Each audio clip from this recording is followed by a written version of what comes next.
ભવસંભવ ભીતિભેદનમ સુખ સંપદ કરુણાનિકેતનમ વ્રતદાન તપ ક્રિયાફલમ સહજાનંદ ગુરુમ ભજે સદા.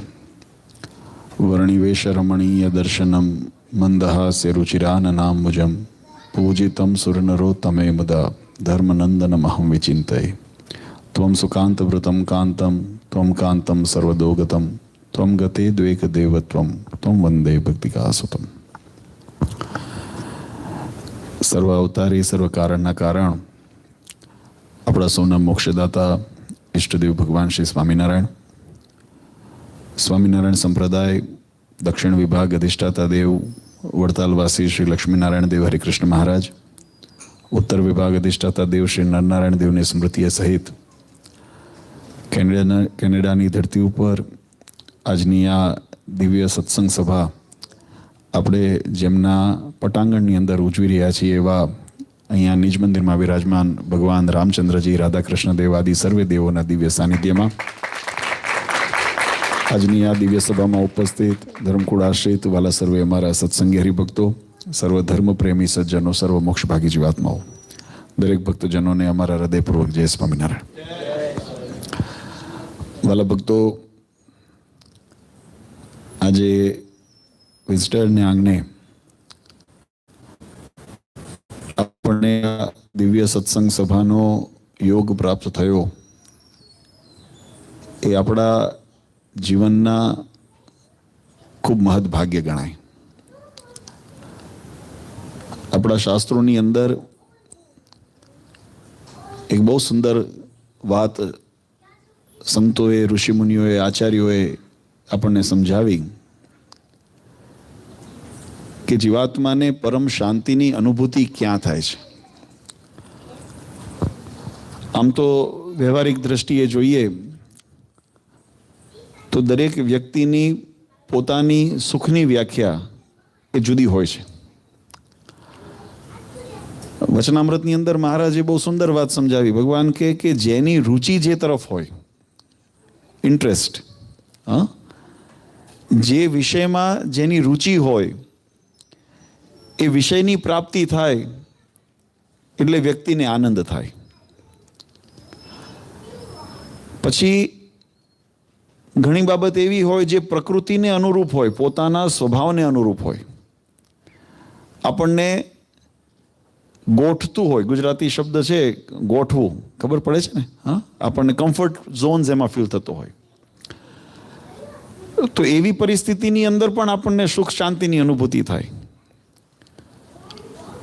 પણ શાસ્ત્રકારોએ બહુ સુંદર મર્મની વાત કરી. થોડું તત્વજ્ઞાનની વાત એટલા માટે જરૂરી છે કારણ કે આપણે જે વિષયને સમજવો છે ને એ વિષયની ગંભીરતા ક્યારે સમજાય, આપણે આ સત્સંગ કરીએ છીએ ક્યારે સમજાય, એની મહિમા ક્યારે સમજાય કે જ્યારે વિષયને યથાર્થ રીતે આપણે સમજ્યા હશું, જાણ્યો હશે.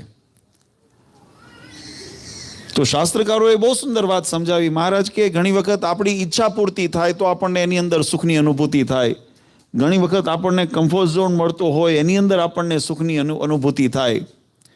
પણ શાસ્ત્રકારોએ બહુ સુંદર વાત સમજાવી. આપણા આચાર્યોએ, ઋષિમુનિઓએ, વેદ, ઉપનિષદ, પુરાણ, તમે એનો સાર જુઓ ને તો એટલો આવે. તો એને સુખની વ્યાખ્યા અને દુઃખની વ્યાખ્યા અથવા તો જે અશાંતિની વ્યાખ્યા એને બહુ સુંદર શબ્દોની અંદર વિભાજિત કરી. સુખ કોણે કીધું? તો વાસ્તવની અંદર સુખની વ્યાખ્યા, પરિભાષા આપણા શાસ્ત્રકારોએ એમ કીધી કે જેનો કોઈ દિવસ દુઃખનો અવકાશનો નાશ પામવો એનું નામ સુખ છે. દુઃખનો નાશ થવું એનું નામ સુખ છે. આપણે ડેફિનેશન જો કરવા જઈએ તો મેં કીધું એમ દરેક વ્યક્તિની પોતાની ડેફિનેશન હોઈ શકે. જેને જો ખાવામાં રુચિ હોય, ફોર એક્ઝામ્પલ કંઈ જમવામાં રુચિ હોય ને તમને ભાવતું જમવા મળી જાય તો એને બહુ આનંદ આવે, તૃપ્ત થાય. કોઈને સારું પહેરવા ઓઢવાનો શોખ હોય તો એને સારું પહેરવા ઓઢવા મળે તો એને એની અંદર સુખ આવે. પણ શાસ્ત્રકારોએ શું કીધું કે સુખની વ્યાખ્યા કોઈ વસ્તુ પદાર્થ સાથે નથી, સુખની વ્યાખ્યા વૃત્તિ સાથે છે. જે વૃત્તિથી દુઃખની અનુભૂતિનો નાશ થાય અથવા તો દુઃખનો અવકાશ, the possibility of being unhappy, એ જ્યારે પૂરી થતી હોય એનું નામ સુખ છે.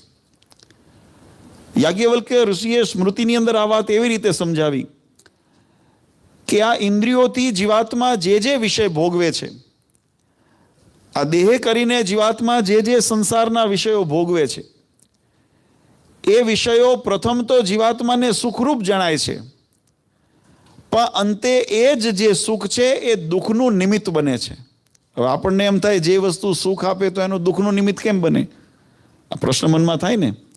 થોડુંક જો એની અંદર આપણે વિશ્લેષણ કરીને સમજીએ તો કોઈ વસ્તુ મળી એનો આનંદ થયો તો એ વસ્તુ છીનવાય એનું દુઃખ થાય કે ન થાય? સહજ છે ને પ્રાકૃતિક સ્વભાવ. આપણે કોઈ વસ્તુ આપણને ગમતી મળી તો આપણને એનો આનંદ થયો. એ જ ગમતી વસ્તુ ઘરે, મારે અન્ય અર્થ ન લેશો, પણ કોઈના ઘરે બાળકનો જન્મ થયો અને બાળકનો જન્મ થાય તો આપણને કેટલો આનંદ થાય, હરખ થાય. પણ કોઈ પરિસ્થિતિ એવી સર્જાય, ભગવાન ન કરે, પણ કોઈ અકસ્માત થાય ને વિયોગ થાય તો એનું દુઃખ પણ એટલું જ ભારોભાર થાય કે ન થાય? મનુષ્ય પ્રકૃતિ છે. તો જેને આપણે સુખ માન્યું એ જ સુખ એ દુઃખનું નિમિત્ત જ્યારે નિર્માણ થયું ત્યારે આપણને પછી એ દુઃખનું કારણ બન્યું. હું એક બીજો દ્રષ્ટાંત આપું. આપણને આપણું આ શરીર કેટલું વાલું છે. હા, આ શરીર આપણને એને સાચવવા આપણે કેટલા ખર્ચા, આ બધા જે જગતમાં આપણે મહેનત કરીએ છીએ શેના માટે કરીએ છીએ? આપણે રૂપિયા કમાવા, ડોલર કમાવા. અહીંયા તો ડોલરની પરિભાષા સમજાય. શા માટે? આ શરીરને સુખ આપવું છે, એને કમ્ફર્ટ ઝોન આપવો છે, સારું ખાવા આપવું છે, સારું પહેરવા આપવું છે, સારું મકાન આપવું છે, સારી ગાડીમાં. અમારા દાદા, મોટા દાદા એવું કહેતા ગઈડિયાઓ કે જો સવારી કરવી હોય ને તો કે પગ નીચે ન અડે ને તો બિલાડીની સવારી એ કરાય.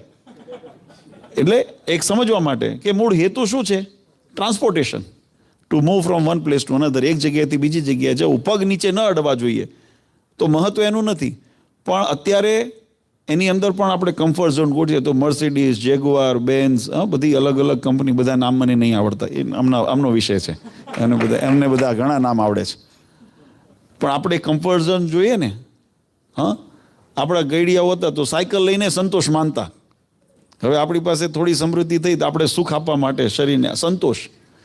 તો વૃત્તિ, સુખની વ્યાખ્યા સાયકલમાં હતી કે ટુ વ્હીલરમાં હતી કે ફોર વ્હીલરમાં હતી?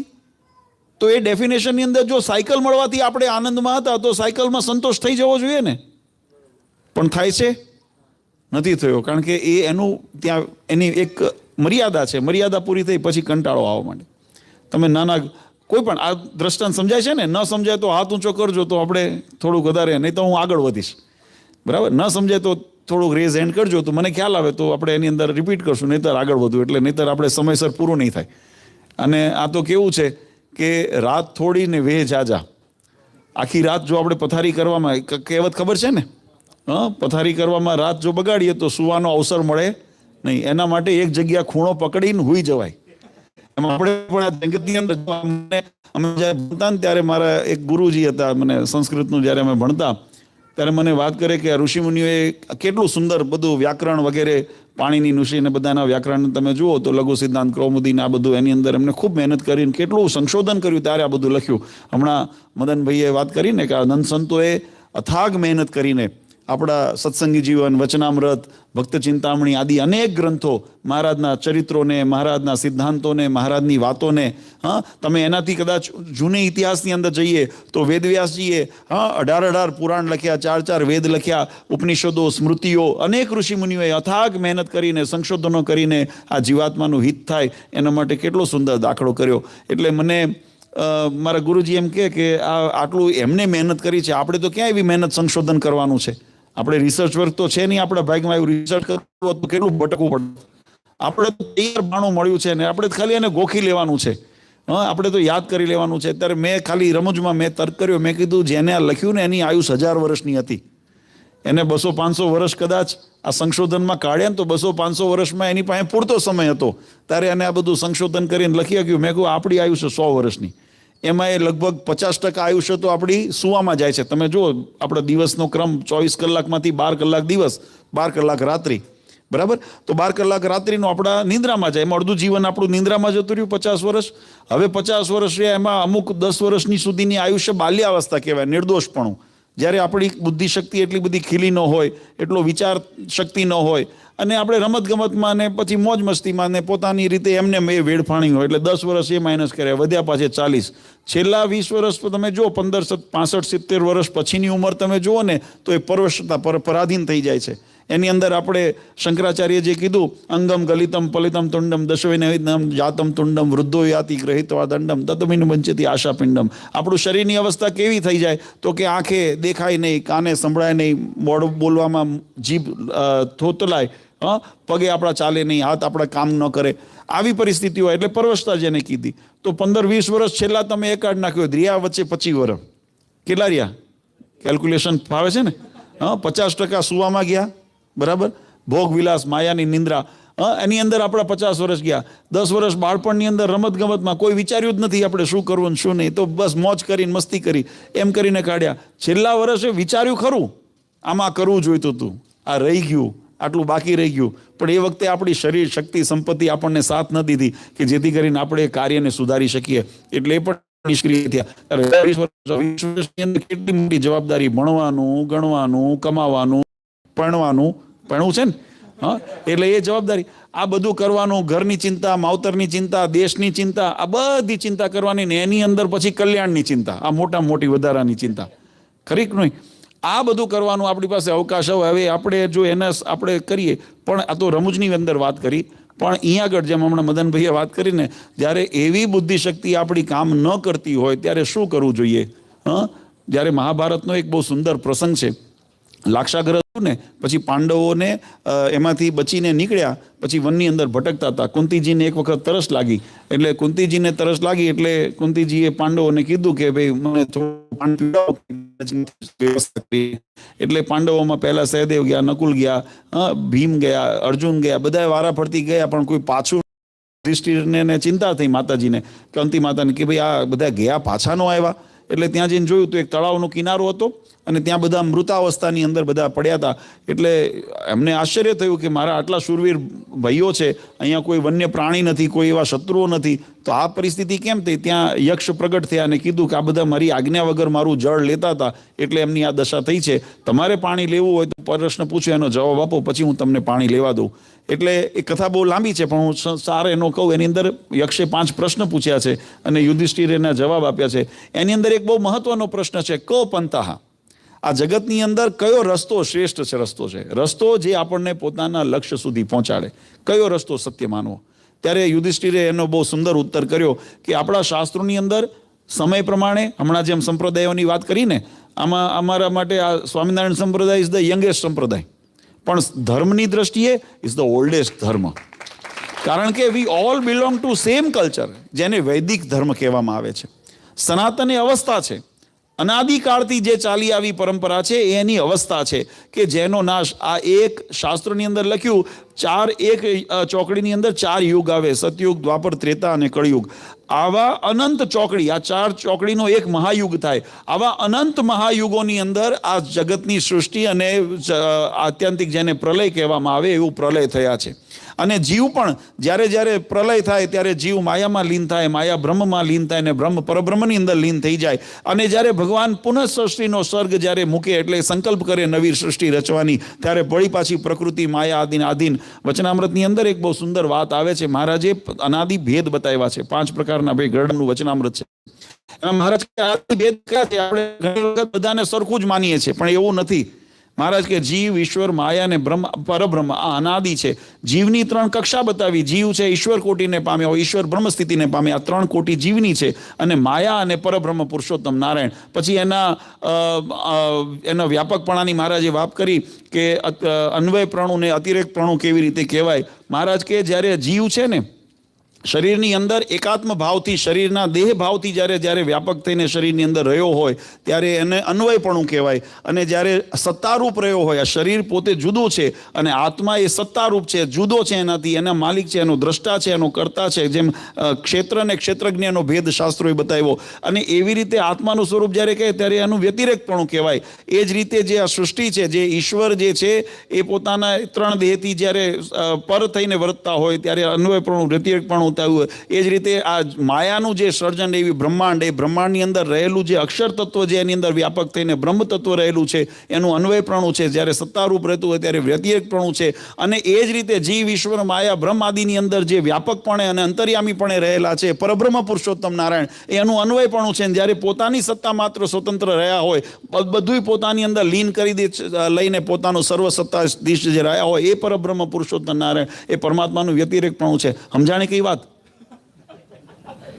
સમજાણું? મૂળ ભગવાન મોટા છે.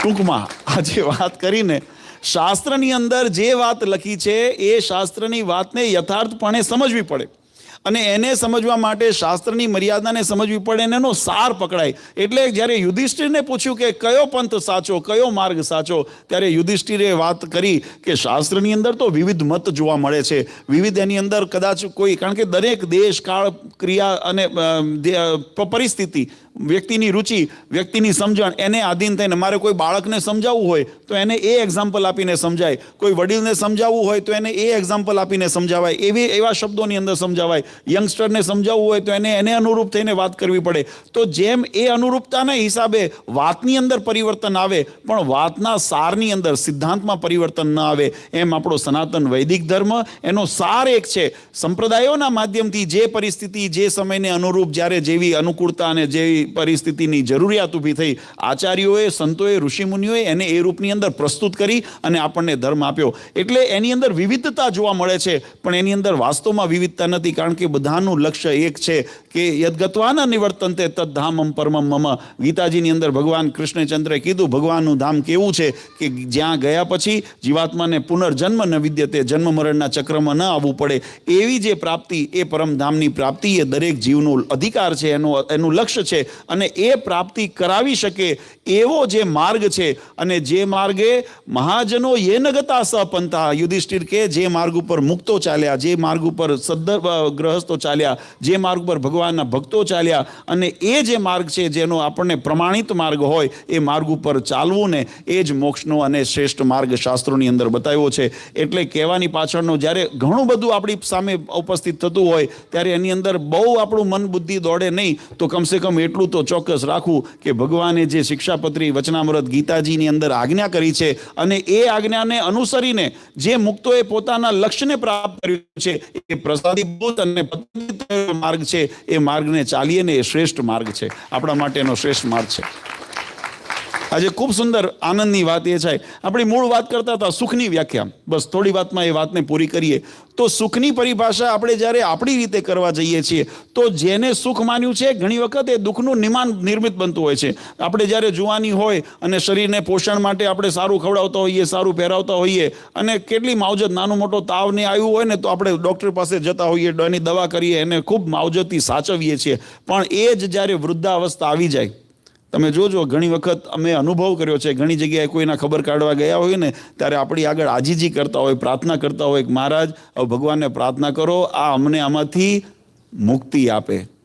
તો જે શરીરની પ્રાપ્તિ આનંદનું કારણ હતું, જે શરીરની પ્રાપ્તિ, જેને સાચવવા આપણે આખી જીવન મજૂરી કરી, કાળી મજૂરી કરી, સાચું ખોટું કર્યું, અને બધું કરીને આપણે પોતાના શરીરને આજીવન સાચવ્યું, એક અવસ્થા એવી આવી કે જ્યારે પરોશતા આવી ગઈ, એ શરીર બોજરૂપ લાગ્યું. એ શરીર જેને આપણે પોતાનું મમત્વ હતું ને, એ જ શરીર આપણને બોજરૂપ લાગ્યું. અને ત્યારે ભગવાનને પ્રાર્થના કરીએ કે હવે ભગવાન આમાંથી છુટકારો આપો.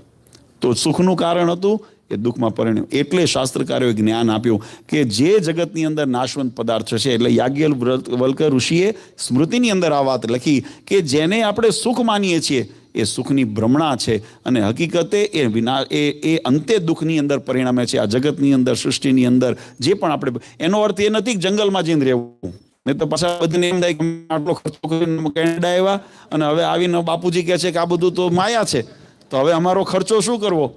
હા, ઘણી વખત આપણે લોનો લઈને આવ્યા હોઈએ, કંઈક ઊંચીના લઈને આવ્યા હોય, કાં તો ટોપીઓ પહેરાવીને આવ્યા હોય, બધું અલગ અલગ પ્રકૃતિના માણસ હોય. પણ હવે આવ્યા પછી શું? તો શાસ્ત્રએ બહુ સુંદર વાત સમજાવી છે. હું શાસ્ત્રને, મતને સમજવાની જરૂર છે. શાસ્ત્ર એમ કહે છે કે તેન તકતે ન ભૂંજીતા, તમે વિષય ભોગવો પણ એમાં બંધાવો નહીં. તમે સારું જમો પણ એની અંદર આસક્ત ન થાઓ. તમે સારું પહેરો પણ એના તમે ગુલામ ન થાઓ. તમે સારી વસ્તુ સારી રીતે જીવન જીવો, પણ તમે એને આધીન થઈને પરાધીન ન થઈ જાઓ. તમારી અંત્ય લક્ષ્ય શું છે એને ક્યારેય ભૂલો નહીં. અને એ જો આપણું જ્ઞાન જો થાય ને, તો એટલે મહારાજ કીધું કે જે દુઃખનું કારણ એની જે નિમિત્ત હોય, એ નિમિત્તની નિવૃત્તિ છે ને, એ જ સાચું સુખ છે. મોક્ષની વ્યાખ્યા શાસ્ત્ર કીધી. મોક્ષ કોણે કીધો? જીવાત્માનું કલ્યાણ કીધું. જીતમ જગત કે ન, તો કે મનોહી એન. જેને મનને તમે વશમાં કરો, મનને જીત્યા, અને મનને તમે જ્યારે વાત સમજાવી કે આ નાશવંત છે, આ દુઃખનું કારણ બનશે, આ મારું કાયમનું મારું સ્થાન નથી, આવી જ્યારે જીવાત્માને સમજણ થાય એટલે એની અંદરથી મમત્વ તૂટે. અને મમત્વ તૂટે એટલે જ્યારે મળે ત્યારે અતિ હર્ષ ન થાય, અને જ્યારે વિયોગ થાય ત્યારે અતિ શોક ન થાય. અને એવી સ્થિત પ્રજ્ઞા સ્થિતિ થાય પછી જીવાત્માનું લક્ષ્ય ખબર પડે કે હું આ જગતની અંદર માત્ર આ સંસારના સુખ ભોગવવા માટે કે વિષય ભોગવવા માટે નથી આવ્યો, પણ એની સાથે સાથે મારા આત્માનું કલ્યાણ થાય. યત ગત્વાના નિવર્તન્તે, જ્યાં જઈને પાછું ના આવવું પડે એવા પરમધામની પ્રાપ્તિ કરવી, એ પણ મારું જીવનનું જ લક્ષ્ય છે. અને એનો જો મહિમા જીવાત્માને સમજાય તો એનો આશ્રય ક્યાં કરવો આપણને ખબર પડે. અને એટલા માટે શાસ્ત્રકારે કીધું કે ક્યાં જીવાત્માનું કલ્યાણ છે, તો કે ભગવાનના ચરણની અંદર છે, ભગવાનની મૂર્તિની અંદર છે, ભગવાનના સાનિધ્યની અંદર છે. આજે એના માટે આપણો સત્સંગ એ ભગવાન સ્વામિનારાયણે સ્થાપિત કર્યો. આમ તો મેં કીધું એમ આપણી પરંપરા વૈદિક પરંપરા છે. અને વર્ષોથી જ્યારથી જગતની સૃષ્ટિની રચના થઈ, જીવની રચના થઈ, આ પરબ્રહ્મ પુરુષોત્તમ નારાયણે જીવાત્માને મોક્ષની અંદર થનાર વિઘ્નથી નિવૃત્તિ થાય એના માટે અનેક શાસ્ત્રોની અંદર વિવિધ ઉપાયો બતાવ્યા છે. પણ જ્યારે કળિયુગની જ્યારે પરાકાષ્ઠા તરફ આપણે જઈ રહ્યા હોઈએ ત્યારે મોક્ષની અંદર પહેલા કેવું મોટા મોટા યજ્ઞ કરવા પડતા, મોટી તપશ્ચર્યાઓ કરવી પડતી. શાસ્ત્રમાં એવા ઉલ્લેખ આવ્યા, હજારો વર્ષો સુધી ઋષિમુનિઓ કે જેને સાધકો હોય સાધના કરવા બેઠે અને શરીર ઉપર રાફડા થઈ જાય, અને તોય ભગવાન મળ્યા કે ન મળ્યા એવા મનમાં શંકા રહી જતી. ત્યારે મહારાજે બહુ સુંદર વ્યવસ્થા કરી. મહારાજ કે કળિયુગની અંદર જીવાત્માને બે પ્રકારના અભાવ નડતા. આમ તો 3 પ્રકારના અભાવ નડતા હોય છે, હવે ત્રીજો એડ થયો. પહેલો અભાવ શાસ્ત્રની અંદર બતાવ્યો, એ શ્રદ્ધાનો અભાવ બતાવ્યો. જીવાત્માને શ્રદ્ધા નથી, ધીરજ નથી, એટલે જીવાત્માને એની પ્રાપ્તિનો મહિમા અથવા કરવું હોય એવો સંકલ્પ જ નથી થતો. કાં તો કરવા શરૂ કરે તો પછી શ્રદ્ધા ડગી જાય એટલે વળી પાછો પાડ. હવે હમણાં તો ત્રીજું ઉમેરાણું એ સમય. હવે આપણી પાસે ટાઈમ નથી. મોટા ભાગે તમે પૂછો, હમણાં અમે રસ્તામાં આવતા હતા ત્યારે વાત કરતા હતા, મેં કીધું દીકુંજ ભગતને, મેં કીધું આપણે અહીંયા આગળ નિયમિત થોડો સત્સંગનો યોગ થાય ને અને હરિભક્તોને પોષણ મળે. કારણ કે અમારો હેતુ અહીંયા આગળ એ છે કે ભગવાન તમને આ સંસારની અંદર જન્મ આપ્યો છે તો ભગવાન પોષણ પણ કરશે. ભગવાન તમને, મહારાજે તો વચનામૃતની આપણા શાસ્ત્રની અંદર લખ્યું કે ભગવાને આજ્ઞા, જ્યારે રામાનંદ સ્વામી પાસે દીક્ષા, જ્યારે ગાદી ગ્રહણ કરી ત્યારે રામાનંદ સ્વામી પાસે વરદાન માંગ્યું કે અમારો આશ્રિત હોય અન્વસ્ત્રે આવડી કરી ક્યારે દુખ્યો ન થાય. અને મહારાજે તો ત્યાં સુધી મારા પ્રારબ્ધે કરીને, ભગવાનનું પ્રારબ્ધ, મહારાજ કે અમારા પ્રારબ્ધે કરીને એને અન્વસ્ત્ર આબરૂનું ત્યારે ના આવે, એને સુખ્યો કરે, એના પ્રારબ્ધનું રામપાત્ર અમને મળે. આપણા ભાગ્યમાં તો શું હતું? આપણા ભાગ્યમાં તો ભિક્ષાપાત્ર હતું, રામપાત્ર હતું. પણ મહારાજ કે એ રામપાત્ર અમને મળે અને અમારા ભાગ્યે કરીને એ જીવાત્મા સુખ્યો થાય. એટલે એટલું માનવું કે આપણે જે પણ અત્યારે સુખ કે આપણે ભોગવીએ છીએ, જે પણ આપણને સફળતા વગેરે મળે છે એ ભગવાનની કૃપાથી મળે છે. આપણે એના વળતરની અંદર ભગવાનને શું આપી શકીએ છીએ? તો યત્કિંચિત મહારાજે બહુ જાજી અપેક્ષા નથી કરી. મહારાજે બહુ સુંદર વાત કરી. મહારાજે શું આજ્ઞા કરી શિક્ષાપત્રીમાં? રોજ સાયંકાળે સંધ્યા ટાઈમે મંદિરે જવું અને ઉચ્ચ સ્વરે ભગવાનનું સ્મરણ કરવું. 24 કલાકમાંથી સંધ્યાકાળ એક કાળ. આમ તો સવારે પૂજા કરીએ 15-20 મિનિટ લાગે ને સાંજે ભગવાનની આરતી ચેષ્ટા કરીએ 15-20 મિનિટ લાગે. એટલે આખા દિવસમાંથી તમે બહુ કરો તો કલાક તમે ભગવાન માટે આપ્યો. 24 કલાકમાંથી 23 કલાક તમારા, 1 કલાક મહારાજ કે અમારો. તમે કમાઓ, સારું કમાઓ, સારું વાપરો, પણ મહારાજ કે પોતાની શક્તિ પ્રમાણે 10મો કે 20મો ભાગ ધર્માદો કરવો, ભગવાનને અર્થે આપણે એનો ઉપયોગ કરવો, જેથી કરીને તમારી દ્રવ્યની શુદ્ધિ થાય. અને એવા શુદ્ધ દ્રવ્ય જ્યારે તમારા જીવનમાં ઉપયોગમાં આવે ત્યારે તમારા વિચારો, ઇન્દ્રિયો, અંતઃકરણ પણ એનાથી પવિત્ર થાય. અને જો દોષ સાથે આવે, જો ખરાબ, તમે પાણી જ્યારે આપણે ગાળીને કેમ વાપરીએ છીએ ફિલ્ટર કરીને? કારણ કે એની અંદર જે બેક્ટેરિયા, જમ્સ વગેરે રહેલા છે, જો ફિલ્ટર થઈ જાય તો એ તમને ઉપયોગી થાય, સાનુકૂળ શરીરને પડે. અને જો ગંદકી સાથે આવે તો શરીરને નુકસાન કરે, શરીરને રોગિષ્ટ કરે. એમ આ દ્રવ્ય પણ જે આપણે કમાઈએ છીએ એની અંદર નાના મોટા એવા દોષ કર્મ થયા હોય, પાપ કર્મ થયા હોય, કોઈ વખત સાચું ખોટું બોલાણું હોય, હકનું અનહકનું લીધું હોય, આ બધું થતું હોય, વ્યવહાર છે, તો એની અંદરથી જ્યારે પવિત્ર કરીને આપણે પોતાના દેહ માટે ઉપયોગ કરીએ તો એનાથી આપણું પ્રારબ્ધ સુધરે, એનાથી આપણી ઇન્દ્રિયો પવિત્ર થાય, બુદ્ધિ પવિત્ર રહે અને ભગવાનની પ્રાપ્તિની અંદર જીવાત્માને મન લાગે, નહીતર તો પેલા વિષય વાસનાની અંદર આકર્ષે. એટલે આ બધી વ્યવસ્થા ભગવાને કરી. તો કેટલું કીધું? 10%, 20% એટલે 5%. તો તમારે એટલી રીતે, તો જે વસ્તુ ભગવાને આપણને આપી છે એમાંથી ભગવાનને અર્થે આપણે કેટલું પાછું આપીએ છીએ? તો એની અંદર માત્ર જો આપણે કહીએ તો એ 10-20% વધારે આપણે ભગવાન અર્થે કરતા નથી. અને મહારાજે એના બદલામાં શું આપ્યું આપણને? આપણે કહીએ ને કે ભગવાનને આપણે એક હાથે દઈએ છીએ ને ભગવાન આપણને 1000 હાથે દે છે. આ ભગવાનની મોટપ કેટલી છે! આપણે ભગવાનને અર્થે યત્કિંચિત આટલું કરો છો, પણ જો તમે નિષ્ઠા શ્રદ્ધાથી કરો, ભગવાનની બાંધેલી મર્યાદામાં રહીને, આજ્ઞામાં રહીને તમે ભગવાનનું ભજન કરો. મહારાજને વચનામૃતની અંદર આચાર્ય શ્રી રઘુવીરજી મહારાજ, અયોધ્યા પ્રસાદજી મહારાજ સભામાં બેઠા હતા અને મહારાજને બહુ સુંદર વાત કરી. મહારાજને પૂછ્યું કે મહારાજ, અમે તો આ જગતના વ્યવહારના જીવ છે, ગ્રહસ્થ હોય એટલે વ્યવહારની અંદર રહ્યા હોય, અને વ્યવહારની અંદર ઘણી વખત જીવનની અંદર સાચું ખોટું થતું હોય, આખા દિવસ દરમિયાન અનેક કર્મ અકર્મ થતા હોય, તો એની અંદરથી જીવાત્માને મુક્તિ કેમ મળે?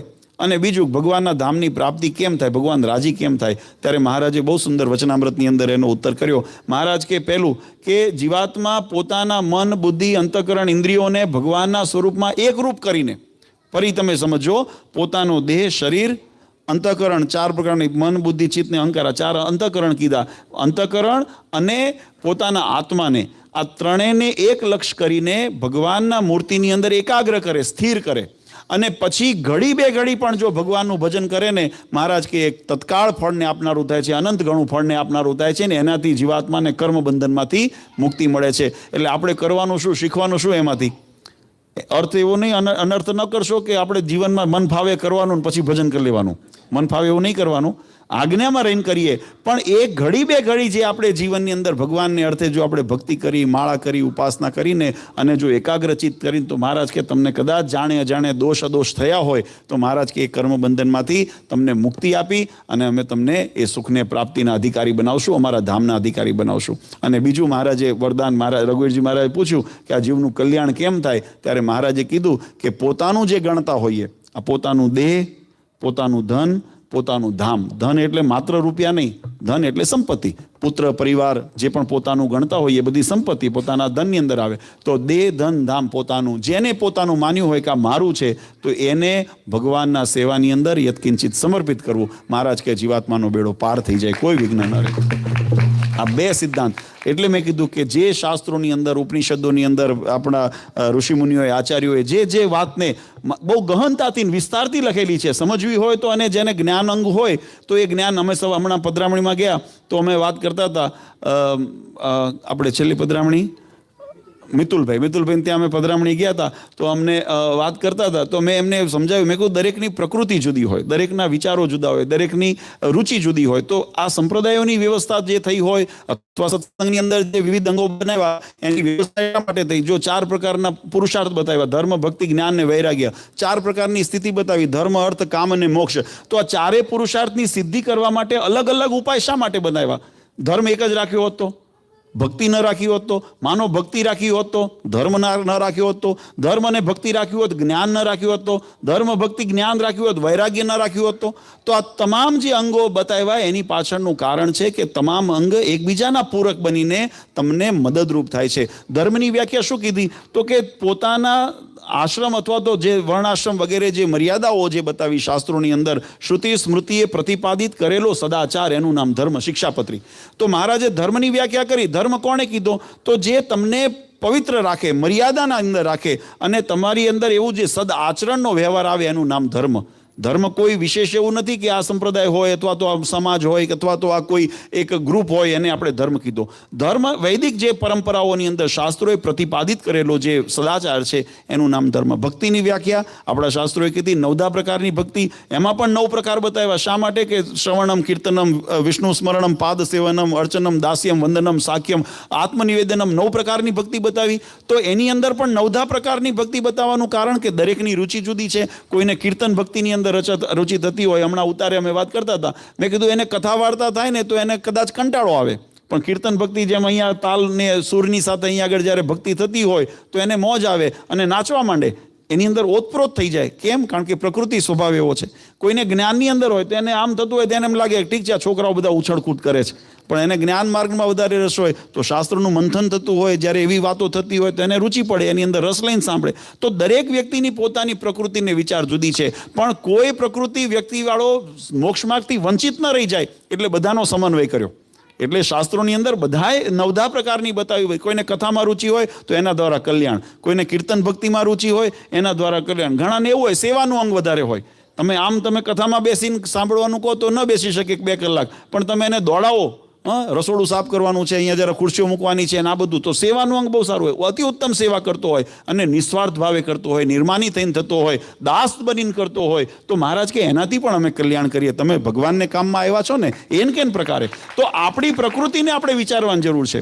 આપણે જે અહીંયા આયોજન સત્સંગનું કરવું છે અથવા જો સંકલ્પ કર્યો, મદનભાઈએ બહુ સુંદર વાત કરી. હું અહીંથી ઘણા વર્ષો પહેલાં અમે ટોરન્ટોથી અહીંયા આવ્યા હતા. અહીંયા વિપુલભાઈ મારા ખ્યાલથી પહેલાં અહીંયા વિન્સ્ટર રહેતા હતા, ત્યારે અહીંયા ત્યારે અમે અહીંયા આગળ આવ્યા હતા, ત્યારે એવું લગભગ 8-10 વર્ષ ઉપર થયું. પણ ત્યારે આવું એમ સમુદાયને આવા યુવાનોને આવું બધું આયોજન નહોતું થઈ શક્યું. ઘર સભા જેવી નાની એક સભા અમે કરી હતી, પણ ત્યારે કંઈક એના બીજ રોપાણા, ક્યારેક એના બીજ રોપાણા, અને આજે ભગવાનની કૃપા તમે જુઓ તો આજે વિશાળ આ બીજ બ્રજનો આપણને વટવૃક્ષ દેખાય છે. અને હજુ હું તમને બધાને આ વાત ભલામણ કરું છું કે આની અંદર આમાં 2 વસ્તુ રહેલી છે, આ લોકનું સુખ અને પરલોકનું સુખ. કોઈ એવું ન માનશો કે આ તો બધી કલ્યાણની મર્યા પછીની વાતો છે. આ લોકમાં સુખી થવું હોય, કારણ કે આપણા શાસ્ત્રોએ કીધું છે કર્મના ફળના પ્રદાતા પરબ્રહ્મ પુરુષોત્તમ નારાયણ છે. આપણે પરમાત્મા, જીવાત્માનો અધિકાર કર્મ પર છે. ગીતાજીની અંદર કર્મ લખ્યું ભગવાન કૃષ્ણએ કે કર્મણ્યવાધિકાર હશે મહાફલેશુ કદાચન. તમારા હાથમાં કર્મ છે પણ ફળ આપનાર પરમાત્મા છે.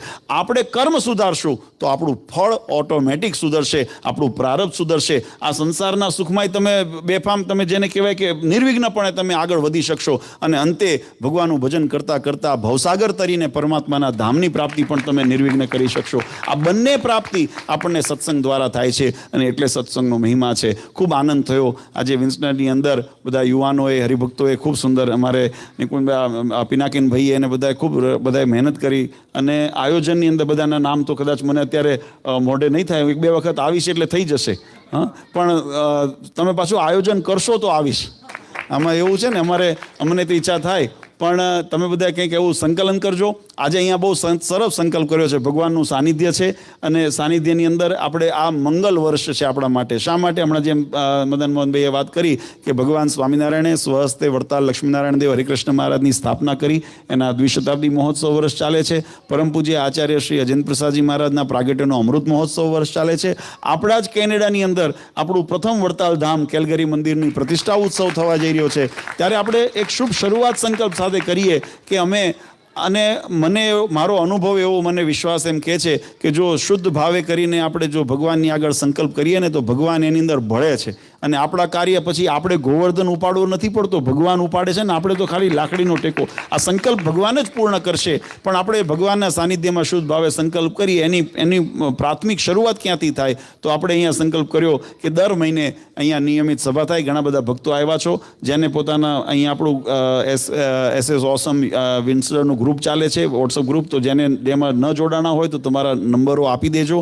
અહીંયા આગળ પિનાકીનભાઈને લખાવજો, તમને ગ્રુપમાં જોડીએ. દર મહિને એક સભાનું આયોજન નિયમિત રૂપે કરીએ, કારણ કે પોષણ મળવું જોઈએ. વચનામૃતના મહારાજે બહુ સુંદર વાત કરી કે જ્યારે તમે કોઈ કોરું મેદાન હોય અને એની અંદર એક ઘડો જઈને પાણી ઠાલવી આવો, પછી બીજે દિવસે ફરી જાઓ ત્યારે આગલું પાણી સુકાઈ ગયું હોય, તમે ફરી એની અંદર પાણી તમે ઢાળવો, પછી તમે ફરી જાઓ તો ફરી સુકાઈ ગયું હોય. એમ તમે હજારો ઘડા પાણી એની અંદર ઠાલવો તો એ ત્યાં આગળ કંઈ તળાવ જેવું થાય નહીં. પણ મહારાજ કે એક નાની એવી પાણીની શેર હોય, નાની એવી તરંગ હોય, પણ એ નિત્ય વહેતી હોય, કાયમ વહેતી રહેતી હોય, તો એક સમય એવો આવે કે ત્યાં ધરો ભરાઈ જાય, ત્યાં ખાબોચ્યું અથવા તો એ નાનું એવું તળાવ ભરાય. તો મહારાજે એમ કીધું સત્સંગની અંદર પણ તમને વેગ આવે ને, આજે વર્ષે એક વખત સત્સંગ કરી લઈએ તો એમાં આપણને કંઈ બહુ જેને કહેવાય કે વળતર ન મળે.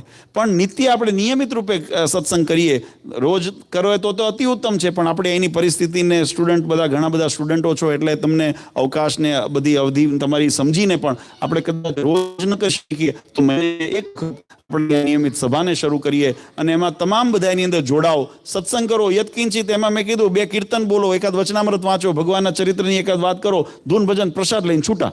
પણ એટલું કરીને જો તમે શરૂ રાખશો તો એક વખત ભગવાન એની અંદર આપણા સંકલ્પને એટલું બળ આપશે કે આપણે અહીંયા આગળ સંકલ્પ કરશું એવું સુંદર મંદિર ભગવાનનું નિર્માણ થશે. અને એની સાથે સાથે આપણા વ્યવહારની અંદર પણ જેને PR નહીં થયું હોય ન તો એનાથી એનું જ કામ આપવું પડે ને. PR નહીં થયું હોય PR થઈ જશે, જોબ નહીં મળતો હોય જોબ થઈ જશે. હા, ઘણા હજુ વાંઢા હશો, વાંઢા ખબર પડે ને, પાર પડી જશો. હા, બધું જે પણ સંકલ્પ, કારણ કે આ કર્મના ફળના પ્રદાતા કોણ છે? કર્મના ફળના પ્રદાતા ભગવાન છે. એને રાજી કરશો તો ભગવાન આપણા તમામ મનોરથ સંકલ્પ પૂર્ણ કરશે. અને એના આશ્રયમાં રહેજો. સાથે સાથે ભલામણે જો, કારણ કે આમાં કેવું છે, અત્યારે કળયુગ છે. ઓર આપણે કહેવત છે ને ઇંગ્લિશમાં, all glitters that is not a gold. કહેવત છે ને, બધું ચળકતું સોનું ન હોય, અને ચળકતું અંજાવી દે.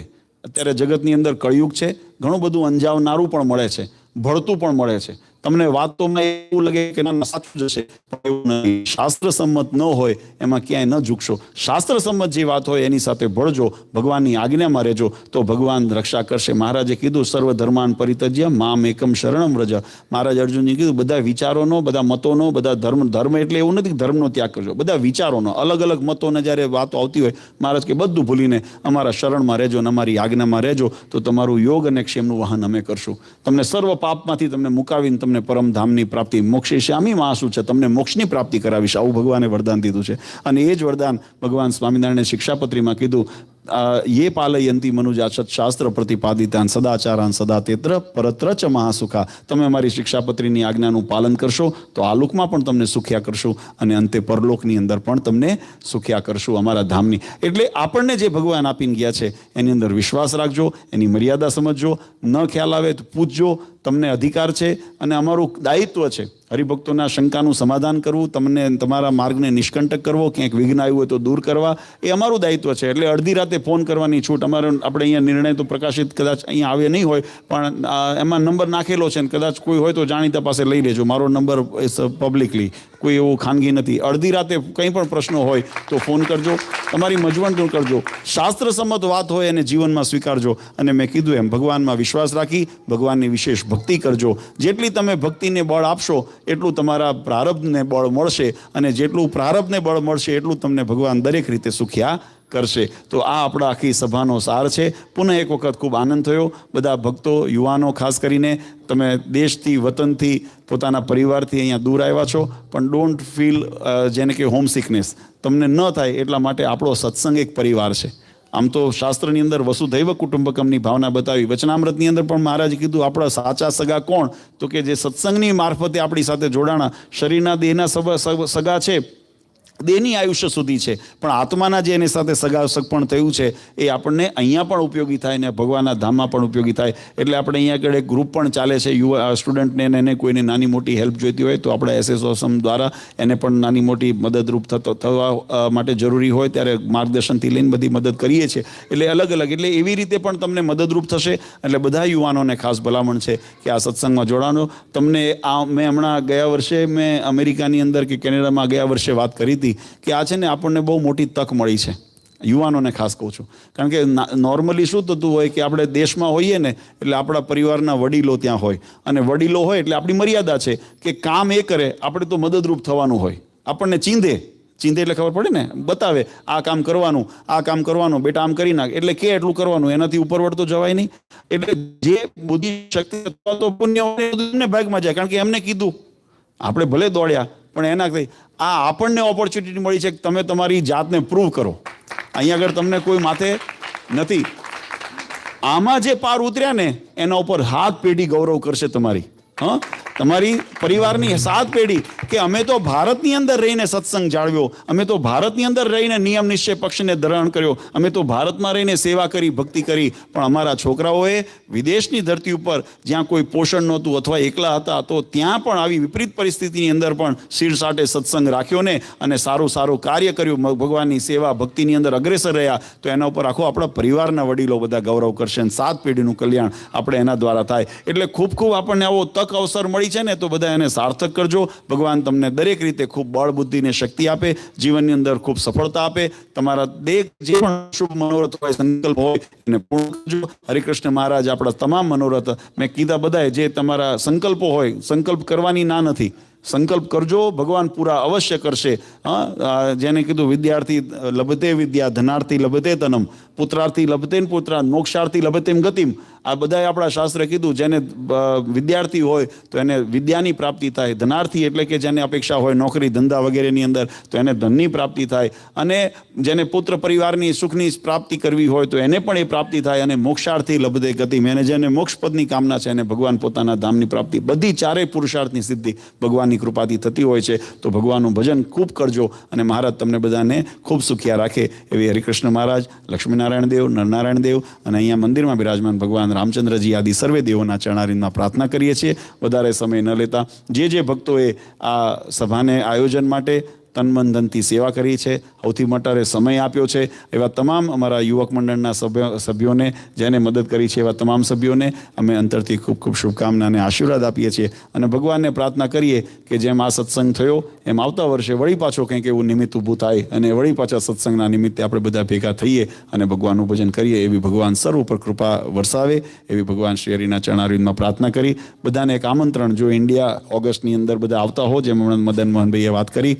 તમે ઇન્ડિયા જો વિઝિટ કરતા હો તો આપણો છઠ, સાતમ ને આઠમ જન્માષ્ટમીનો તહેવાર અને પૂજ્ય મહારાજશ્રીનો પ્રાગટ્ય ઉત્સવ અને આપણો લક્ષ્મીનારાયણ દેવ દ્વિશતાબ્દી મહોત્સવનું આયોજન કરેલું છે. તો એમાં પણ બધા અવશ્ય લાભ લેજો. અને અવારનવાર વડતાલ આવતા હો તો વાડીએ પાછા ડોક્યું કરતા જજો, મળતા જજો અને ઓળખાણ આપજો કે બહુ જેમ કેનેડાથી વિન્સ્ટરથી આવે એટલે મને પાછું ખ્યાલ રહે. નહીં જાજી ભીડમાં મને બહુ ધ્યાન ન આવે, પણ કરજો, મને બહુ આનંદ થશે. અને કંઈ પણ નાની મોટા પ્રશ્નો હોય, મૂંઝવણ હોય તો અડધી રાતે ફોન કરવાની બધાને છૂટ છે. તો એ વાત કરી વધારે સમય ન લેતા ભગવાન શ્રી હરિના ચરણારવિંદમાં પ્રાર્થના કરી પરમ પૂજ્ય સનાતન ધર્મ ધોરંધર આચાર્ય શ્રી અજેન્દ્ર પ્રસાદજી મહારાજ, સૌ ગાદીવાળા પૂજ્ય માતુશ્રી અને અમારા સમસ્ત ધર્મકુળ પરિવાર વતી આપ સૌને અંતરના આશીર્વાદ આપી મારી વાણીને વિરામ. સહેજાનંદ સ્વામી મહારાજની જય.